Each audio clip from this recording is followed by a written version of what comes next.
యేసు క్రీస్తుని ఇంటిలో చేర్చుకోవాలి. ఆమె యేసు క్రీస్తుని ఎక్కడ చేర్చుకోవాలి?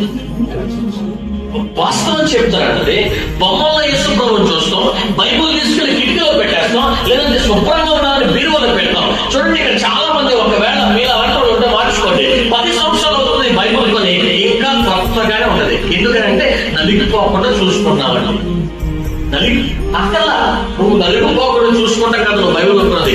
నువ్వు చదివిన చదువుకి ఒకటోసారి బైబుల్ పూర్తయిపోయి, రెండోసారి పూర్తయిపోయి, మూడోసారి పూర్తయిపోయి, 10 సంవత్సరాలు కనీసం ఒక 10 సార్లు పూర్తయిపోయి బైబుల్ చిరిగిపోయి ఎంతగా తయారవ్వాలి. అది నీ విశ్వాసం 10 మందిని తెలియజేస్తుంది. అంతేగాని నీ బైబుల్ భద్రంగా వచ్చిన వల్ల ప్రయోజనం లేదు.